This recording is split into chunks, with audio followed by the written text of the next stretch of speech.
Welcome to This Complex Life, a podcast where we explore the intricacies of wellbeing and relationships. I'm your host, Marie Vakakis, an accredited mental health social worker, family therapist, speaker, and mental health educator. Coming to you from the lands of the Bunurong and Wurundjeri people.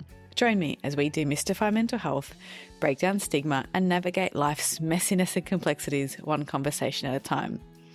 And just a little reminder, information in this podcast is for educational purposes only. Anything said should not be taken as a replacement for medical, clinical, or other professional advice, diagnosis, or treatment. This podcast is not a substitute for professional mental health treatment and advice. If you or someone you know requires support, please contact a mental health professional in your area. Thanks for listening.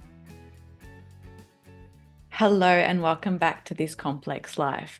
Today I have a return guest, Dr. Jenny Brown, here with us today. And the last episode, and I'll pop a link to that in the show notes, we talked about parenting. And today we want to talk about some of Jenny's earlier work. And it's a book that I really loved and also found confronting. And I think I flung it across the room a couple of times. The book, Growing Yourself Up. But before we dive right in, could you just brief the audience a little bit about your work, Jenny? Maybe kind of what was happening around the time you wrote that book. Yeah, well, Growing Yourself Up, and very importantly, Marie, it's got a subtitle, How to Bring Your Best to All of Life's Relationships. So that tells you straight away it's about relationships, not being a self in a vacuum. And it's a book that I really wanted to give my clients. I was recommending particular books for clients that wanted to manage themselves in their relationships better. And who doesn't want to do that? And I wanted a book that had really good case examples to bring it to life. I wanted a book that was equally relevant across genders. Most of these books have so many examples about women. So I wanted a broader book that spoke to men with plenty of their examples as well. And I wanted a book that represented Bowen Family Systems Theory in a really accessible format. And there were books out there with great case examples, and there was a book I used to recommend that was really good on theory. So I wanted to bring them together. Wonderful. And for those who don't know a bit about your background, so I was rereading the book as a refresher, and you started off in law. I don't think I remember that. Well, I didn't last very long, Marie. I escaped the study of arts law and moved across to arts social studies that took me down the wonderful route of social work and then family therapy and all of the fascinating clinical experiences that field of work has offered in the early days, working with families in foster care and alternate care. And I've gotten into research early on and training in family systems and family therapy. So and then lots of teaching, setting up the Family Systems Institute in Sydney, Australia, which is an institute to teach people how to go deeper with Bowen's amazing theory, which I discovered while working and studying in the USA back in the 90s. So yeah, there's a little bit more to throw in to the bio. Amazing. So if you could sum up like one key takeaway or one kind of key message that this book tries to highlight for people before we get into it a little bit more, what would sort of be the one kind of takeaway? Like if someone had read the book and they recommend it to a friend, they're like, oh my gosh, you've got to read this. It will do this for you, or it'll help you with this. Like, is there like a key message that you're hoping readers would take away? Great and tricky question, Marie, to pull out one thing. I will say that I laughed at the introduction, that you love the book and you would also throw it across the room at times. And I get that feedback from people, which makes it a hard sell, doesn't it? It's confronting because this is a book that is not about fixing or changing others or analyzing others or diagnosing others, which is the easiest thing to do. This is a book about how we're all affecting each other in the back and forth of relationships. And so if I can change the part I'm playing on how I'm being a challenge to others, how I'm affecting others for good or for ill, and I can learn that, then I can be a mature, grown up that will bring benefits both to me and to others who are important to me. That Yeah. wasn't a one-liner, was it? No, well, it makes me sort of, I jotted some of those things down, and it's sort of that how we affect each other and what's the part that I'm playing. So Great that's summary.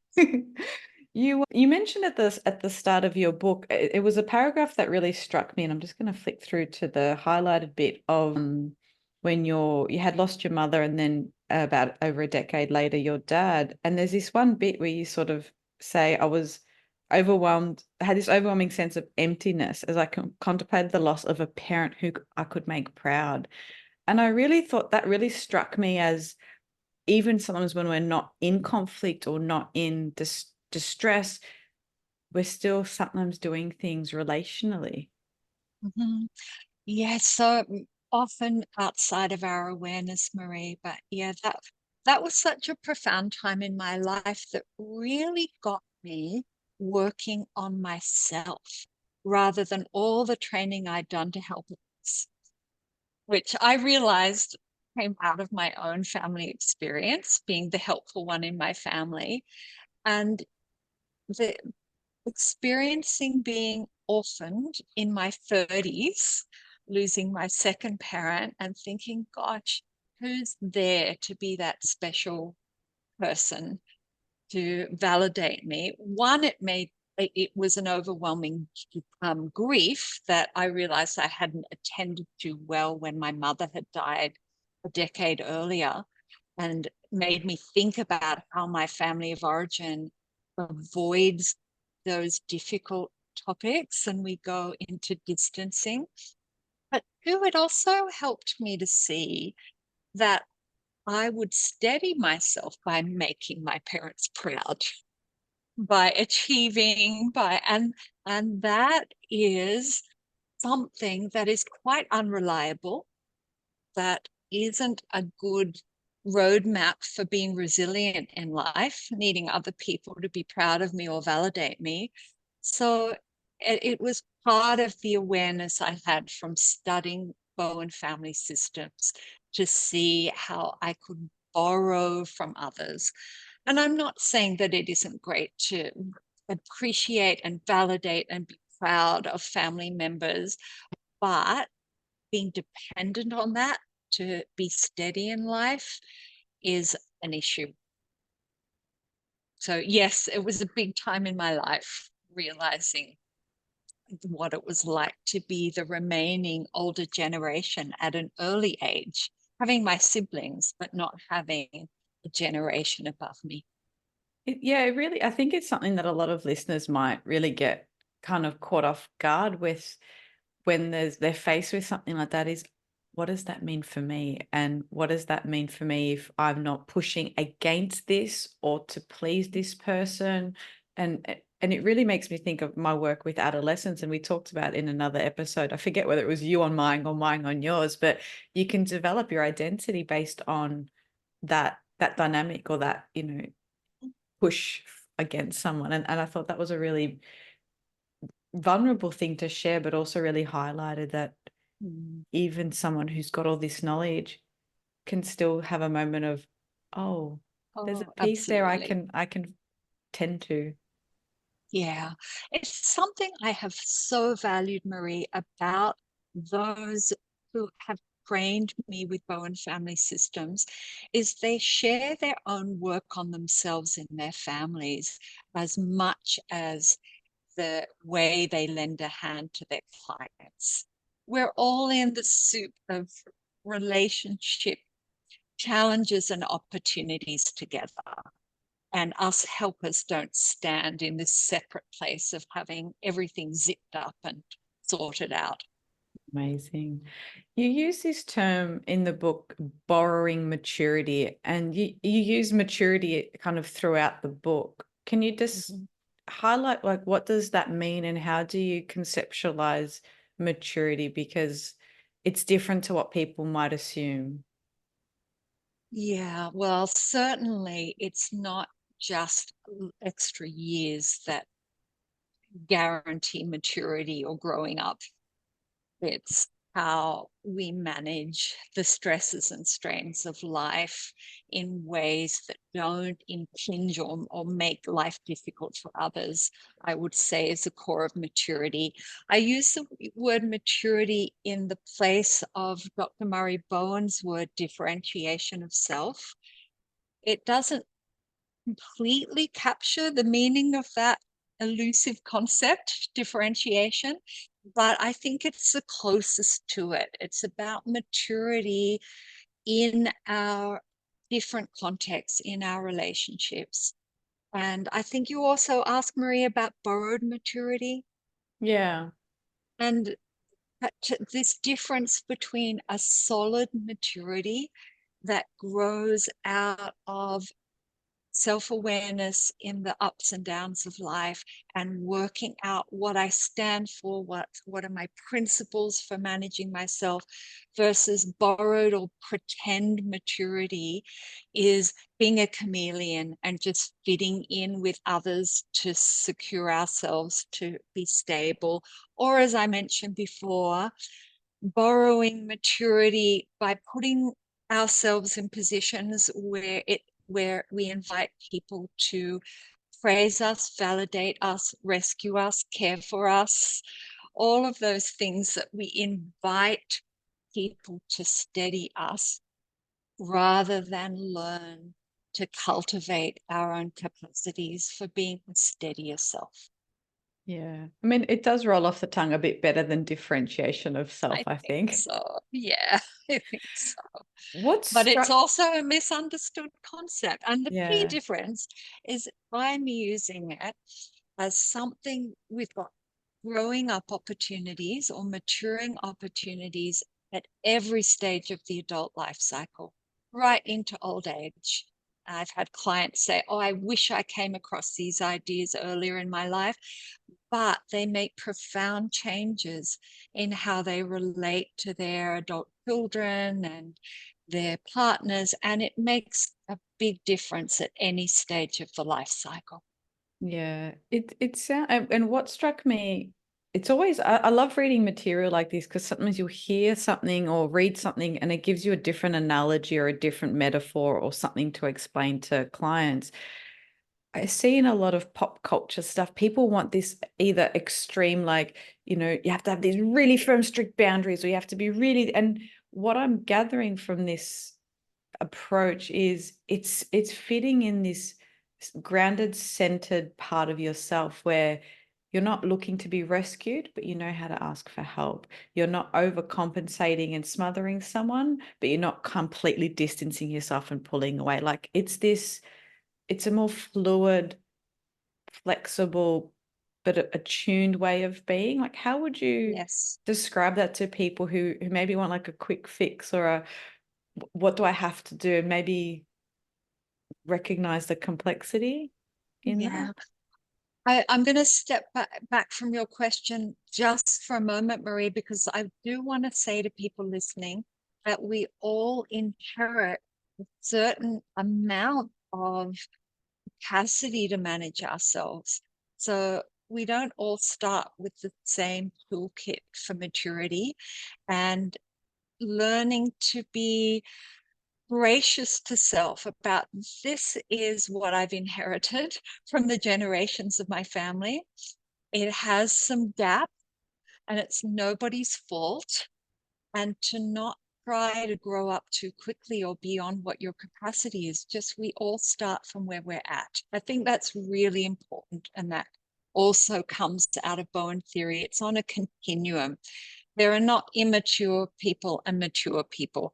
We all have our maturity gaps, and some more than others, just because of what has been passed down the line of their relationships generationally.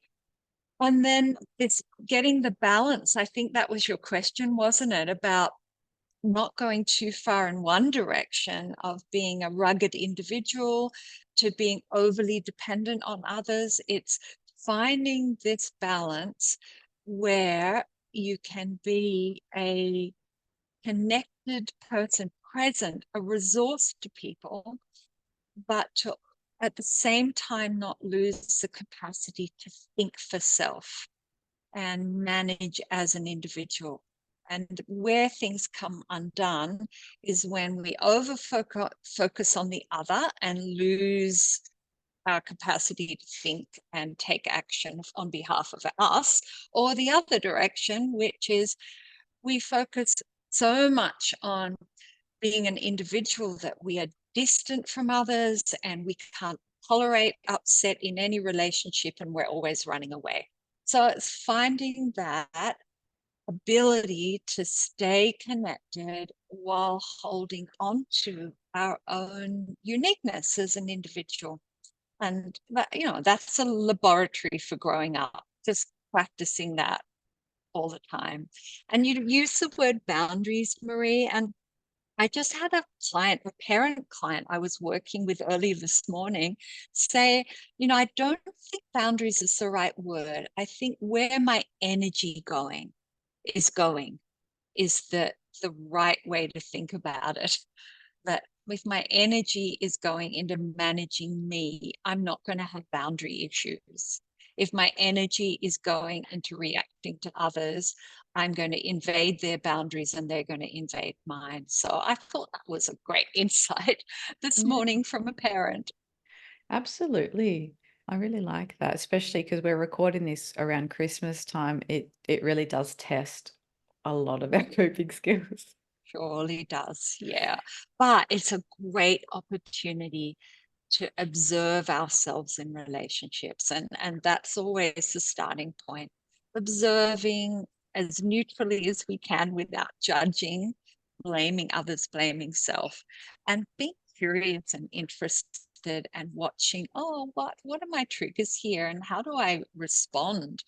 And what's that? How does that affect others in my family? And just being a researcher is a great place to start. Yeah.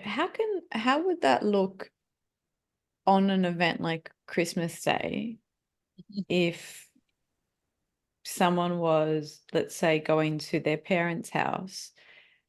What would they be looking out for if they're wanting to observe their own behavior? Like, where would someone start to kind of pause and reflect?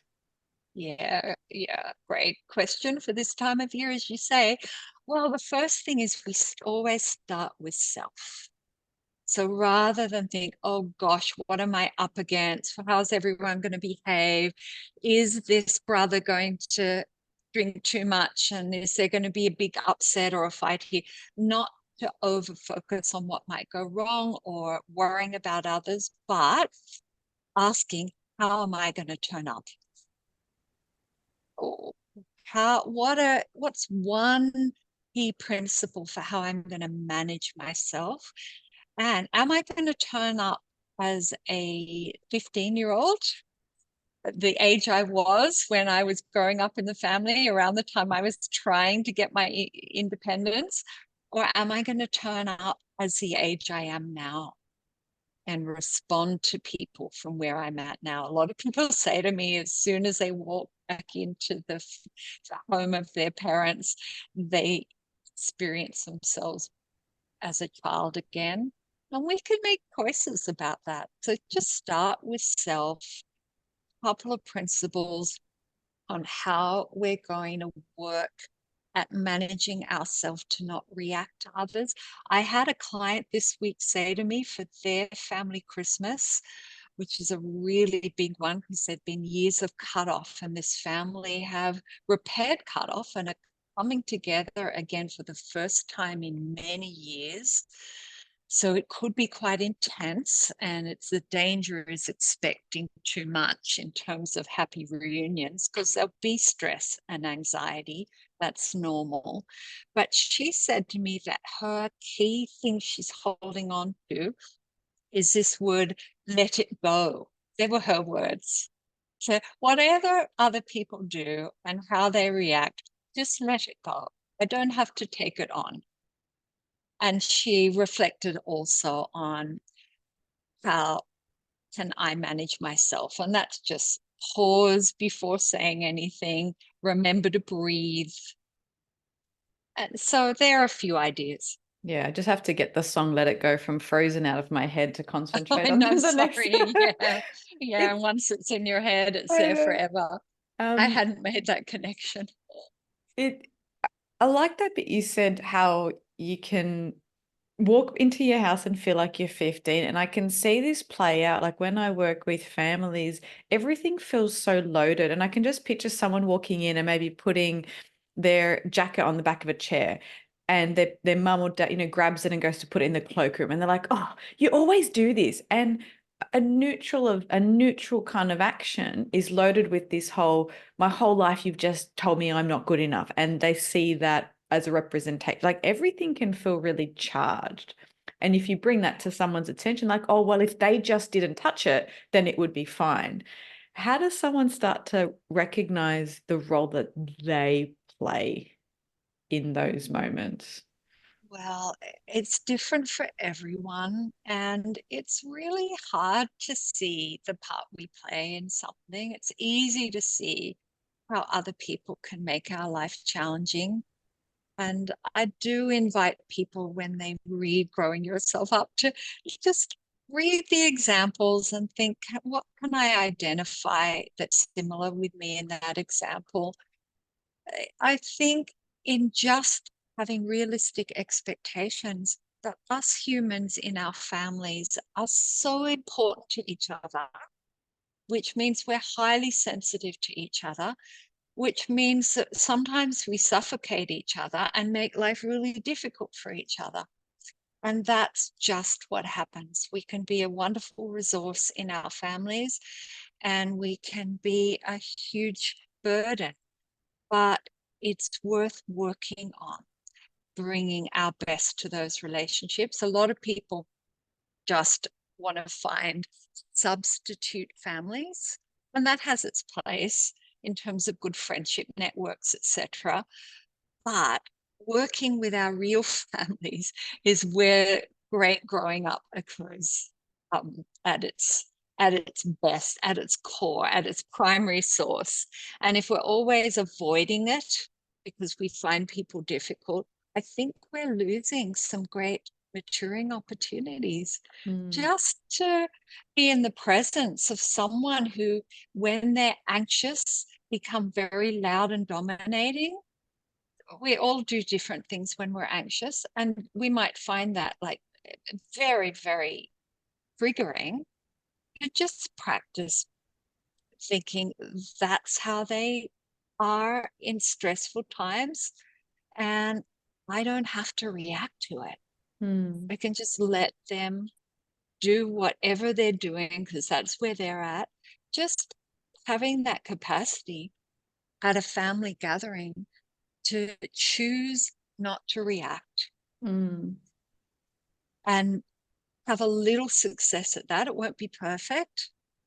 That is a great investment in the Christmas or holiday gathering. That's a growing up investment. Growing up means tolerating what is usually uncomfortable for us without running away or moving into just disguising the discomfort by being overly helpful or rescuing. Yeah, it reminds me because before this episode comes up, I will have released one on boundaries. It makes me think in that moment, that's when you've got a chance to put in a boundary. It's not about your reaction to them because we can't get someone else to stop how they behave. But you might No. actually say, I'm not going to listen to it. I'm going to step out. Or Mm-hmm. I can see you're really angry. It's not okay to speak to me that way. I'm going Mm-hmm. to come back in an hour. Like, how do people then use that ability to differentiate and that more centered sort of sense of maturity to Mm-hmm. then set a boundary? Because I think what people misunderstand about boundaries is it's about your role, like what you can do different, not getting the other person to change. Yeah. Marie, I mean, we're in fraught territory here, aren't we, in terms of when to speak up and how to speak up. If somebody has never spoken up like that before, in terms of I'm not okay being spoken to that way, I'm going to leave right now, and they've never done that, I would say it's going to be a volcanic eruption. It's too much too soon. We start small in these things, and the first step to putting the energy into what's in my control, what can I manage in me, is just not to react to what's happening. Probably not to say anything.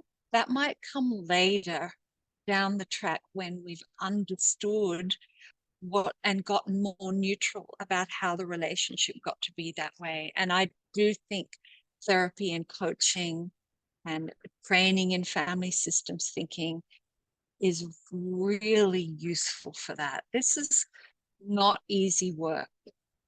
And so I would say not to be too quick to define self. At the Family Systems Institute, there are family of origin small group that are run every year where people look at the generations of their family and work at getting more objective.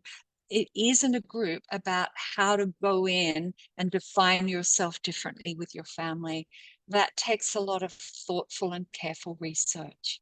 So I like those examples you gave for when people have done the work to really understand how did we get here. But I would say as a starting point for people, just that capacity to not react to a reaction. Yeah. And that might just be changing the subject or remembering, oh, I've left my phone in another room, and finding a way to remove yourself, not being in any way kind of defining self, especially in an anxious group context. Yeah, I can see it playing out where I've got some clients who they'll be like, I told them, don't speak to me like that. And I'm like, yeah, how did you say it? And they tell me the words. I'm like, well, then no wonder they reacted. And you see this dynamic of this back and forth conflict. But how do you discussed in your book, and I've kind of touched on, I've got a whole bunch of questions here that I've gone completely off track, but that's fine. How do you maintain these healthy relationships while also nurturing your own autonomy? Like, how do you find that balance? And I mean, this book's targeted to adults. So it's really around, it's not just parent teenager relationship. This is adult stuff too. How do Mm-hmm. people like start to do that? Yeah, it's so hard to answer it in a short sentence, Marie. It's why I value examples, different examples all the way through the book of how people start to do that. But the key is that you don't put on your autonomy hat on one day and your connection hat on another. Both hats are worn at once. That you work at, I I don't want to shut myself off from people in order to be independent and autonomous. I want to be able to do both. That doesn't mean that we don't say to the important people in our life or to our colleagues at work or wherever, I need some space to really work on some stuff, and I'll be more available in a couple of weeks. How does that work for you? See, even that is negotiating our need for autonomy in the connection and inviting the other person to speak into it. So it's practicing wearing the two hats, one with the other.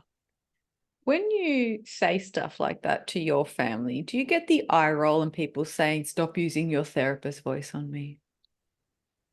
Oh, I hope I don't say that to, oh, when I say to, I see what you're saying. Yeah, Because I that hear, example. yeah, I hear this and I'm Oh, like, oh, that's what I yeah. would tell someone. But then if you're doing that all the Uh, time, people roll their eyes and they're like, oh, Marie, just, I hope to goodness in a podcast, I'm trying to explain something. I hope I don't speak that way, using exactly those words. It's got to be right for the context. yeah. But yeah. Yeah. So I'm glad you pulled me up on that. No, I do it too. And I have people say, you've got your therapist voice. And I'm like, that's Yeah. not different. It is. Yeah. So maybe an example that comes to mind would be for me, like I'm having my dad's helping me with some home, like maintenance improvement stuff. And so maybe that healthy relationship and own autonomy, that could be, I'm thinking of like, oh, thank you for helping me do that, but I'd like you to show me because I want to learn, rather than sort of saying, you always take over and you never let me learn this, or stop patronizing me. Like I could go down that fifth, and that's probably how I would have felt at like 18, 19. But now it's more like, I don't want you to do this for me, but I really love for you to show me. Like, is that sort of balancing that I can appreciate Great your example. effort, but this is my need in that. And can you show Yes, me? great. And the conversation go different? Mhm. Yeah, I think that's great, Marie. A really practical and good example. And it also just uh, accepts that at a different stage of life, we will be different in our relationships Yeah. with our parents, with Yeah. our kids at their different ages. I would say it's not always important to find the right words. There's so much in books and therapy about using these words. And more important, it's what's my mindset and what's my attitude Yeah. in terms of how I relate to others. So I love your example, and just being able to action it, not just use words, to action, being curious. How did you do that? Do you mind Mm. if I watch that? Can you show me that again? Like, we set a goal for ourselves, which is our autonomy. And then how do we live that out in a relationship? Yeah, well, it worked. I have the drill bit that I need to make the hole in Ah, the bricks so that I can put the board up. And I was like, oh, this is cool. Now I know what to do. And they've got the little drill bits there. And that could have been something right. I might have otherwise either said, oh, just do it for me, it's too much effort, or avoid it altogether. Yeah, that's great. And you're touching on a key idea that I try to convey in the book, but it's another Bowen idea of over functioning and under functioning in a relationship, that seesaw. And you're showing, your example shows how to ask for help from someone without becoming dependent on them, and always being in the one down position and letting them be in the one up position, which is how I describe it in the book, the one up and one down. Yeah. Well, I mean, it's not a question I had to touch on, but that's a really good one, because one of the things I see from people is they're so scared to be in that position that they then do the opposite, which, Mhm. and that's what struck me when I read the book for the first time. A lot of my responses were to pull away, thinking like that's the healthy, mature thing. And then this book, that's the bits I wanted to throw it across the room, was like, oh, that's just the other extreme end of, I don't need anyone's help. I can do it myself because I don't want to be dependent. So, how do people understand that it's we're relational creatures and we function in community and we need collaboration? And some people are so scared to be dependent on someone that they don't let anybody in. That's the other end of that, the over functioning side. Yeah, indeed. Right. And distance is really attractive, and especially as life is getting stressed and pressured, that pulling away from people. And I think it's useful to be really intentional about how we distance, to acknowledge I need space. We all do. We all need some space, but I need space in order to re-engage well, not to escape a relationship. And the flip side of it is I need to engage with others, but not allow them or invite them to take over for me. Amazing. This all sounds like hard work. What's the It point? is. Like, Sorry. what's the benefit? Like, if someone's reading this, it's not a Yeah. quick fix. It's a way of understanding yourself. How do we sell it? How do we sell the benefit of starting to do this work? Yeah. Well, so many people read it and say what you've said, Marie, which is so many light bulbs go off, but it's confronting. So are you prepared to be confronted, but in a helpful way that can grow your life satisfaction and your strength of relationships? They do go hand in hand. But I can't sell a false promise that it's easy. It's not. And it is a lifelong effort, but it's a rewarding effort. And it's what I have found in discovering this really fabulous theory of humans in relationships that Murray Bowen developed is there's no quick fix, but you can see yourself in the examples so readily I don't know what you're that talking about. there are just people say, "Were you writing this about me?" Because he was such an astute observer and researcher that it's wonderful to discover a theory, and hopefully people get that in this book that has so many aha moments. Yeah. And then we choose what to do with those aha moments. Yeah, I think it's a really good place to start for some people if they feel like talking to a therapist is a bit too vulnerable, that this is a neutral kind of, like, you can absorb the content in a really neutral way. Whereas I find even with my therapist, sometimes she does a lot of this work. I'm like, whose side are you on? And it's Mhm. like, but this is just, you can just read it. You can take what you want. I've got all these post-it notes and highlighted bits on my copy, but it's really helpful to start to kind of put those in place, and your case studies or the stories you share, even the personal ones, really highlight some of those tools.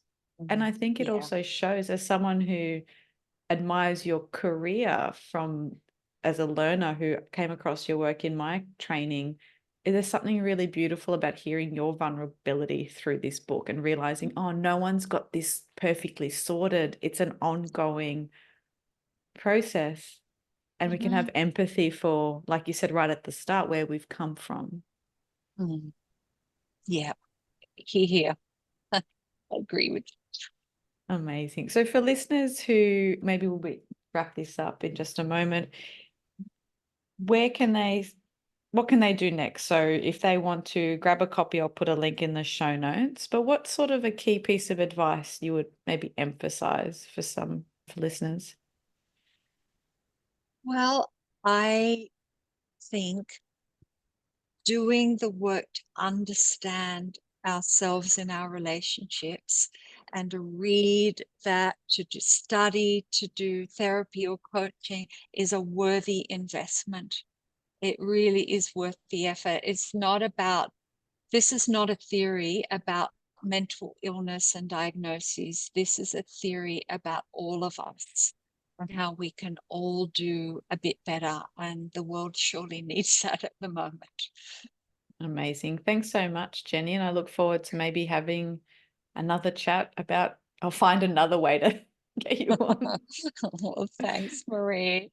I wish all of the listeners, along with you and I, the capacity to be calm observers, well, a little bit calmer than usual at our holiday gatherings.